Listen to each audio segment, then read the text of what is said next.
विश्व प्रवक्ते संजय राऊतने आज पुन्हा एकदा आपल्या आखलीचे तारे तोडलेले आहेत। एसटी मध्ये जवळपास 2000 कोटीचा घोटाळा झालाय असं त्याला स्वप्न पडलं होतं आणि त्याने ते आपल्या चॅनलच्या माध्यमातून सगळीकडे सांगण्याचा केविलवाणी प्रयत्न केला।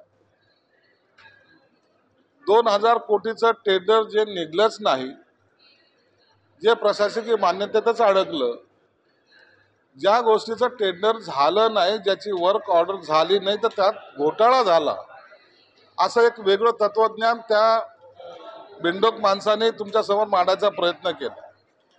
मुळामध्ये हे खिचडी चोर, हे कपन चोर, हे पत्राचाळीतले आरोपी हे दुसऱ्यावर आरोप करतायत। मला वाटतं मी अनेक वेळा सांगितलं की संजय राऊत बोलले म्हणजे काहीतरी चुकीचंच बोलणार हे त्यांचं ठरलेलं आहे आणि असे आरोप करून स्वतःचा TRP वाढवणं, स्वतःचा प्रसिद्धी घेणं हे त्याच्या एक सवयीचा भाग झालेला आहे। म्हणून अशा या मनोरुग्णाला ठाण्याच्या हॉस्पिटल शिवाय पर्याय नाहीये। मी शिंदे साहेबाला सुद्धा सांगेल की तुमचं सुसज्ज जे हॉस्पिटल आहे त्यामध्ये या अशा मनोरुग्णाला समावेश करून घ्या, तिथं त्याला आराम करू द्या आणि असा कोणताही घोटाळा एसटी मध्ये झाला नाही हे मी तुम्हाला खात्रीलायक सांगतो। परवा संजय राऊतने एक स्टेटमेंट केलं होतं की उदय सामंत हे 20 लोकांचा गट घेऊन काहीतरी नवीन उदय करणार आहेत, परंतु आज जर पाहिलं तर त्याच्याच तंबूमध्ये घबराट झालेली आहे।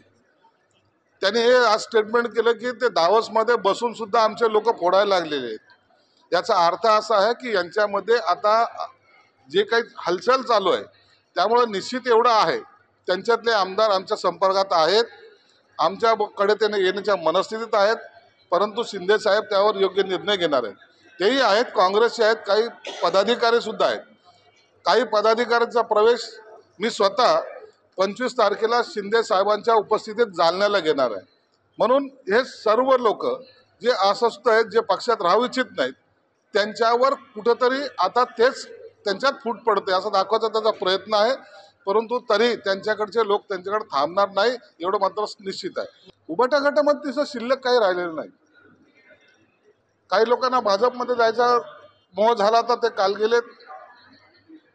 काही लोक नगरसेवक माझ्याकडे जवळपास संभाजीनगर शहरातील 6 माजी महापौर आमच्या पक्षात त्यांनी प्रवेश केलेला आहे, अनेक नगरसेवकांनी प्रवेश केलेला आहे आणि येणाऱ्या 25 तारखेला शिंदे साहेबांच्या उपस्थितीत जालन्याला सुद्धा काही लोक प्रवेश करणार आहेत।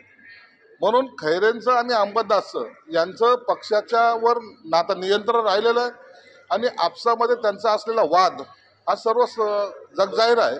म्हणून हे आता उभाटा त्या ठिकाणी थोडी पण शिल्लक राहणार नाही असं चित्र एकंदरीत तिथं आहे। त्यांना माझी तक्रार कुठे करायची करू द्या।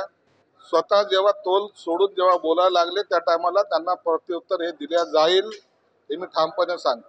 त्यांना बोलायला कोणी अधिकार दिला नाही आणि जेव्हा ते एखाद्या माझ्यासारख्यावर बोलतात त्या टायमाला मी त्यांना उत्तर हे निश्चित देईल।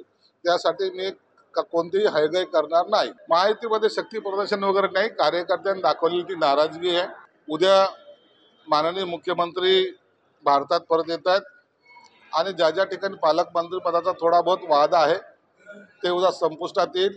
मुख्यमंत्री आणि दोन्ही उपमुख्यमंत्री मिळून योग्य तो निर्णय परवा दिवशी आपल्याला घेताना दिसेल। नामुष्की वगैरे एखादा निर्णय माणूस आहे, एखादा निर्णय इकडचा तिकडे होऊ शकतो, म्हणून त्यामुळे एकदम महायुतीमध्ये काहीतरी भांडण चाललेत किंवा एकमेकाबद्दलचा राग संताप आहे अशातला काही भाग नाही। हे सर्व 1-2 ठिकाणच्या फक्त पालकमंत्र्याचा जो तिढा होता तो मला वाटतं आता सुटून जाईल। आदित्य ठाकरे असेल का सकाळचा भोंगा असेल, आता यांना कुठेही पर्याय नाही। काल सिल्वर ओकवर जाऊन यांनी चरण स्पर्श करून आलेले आहेत।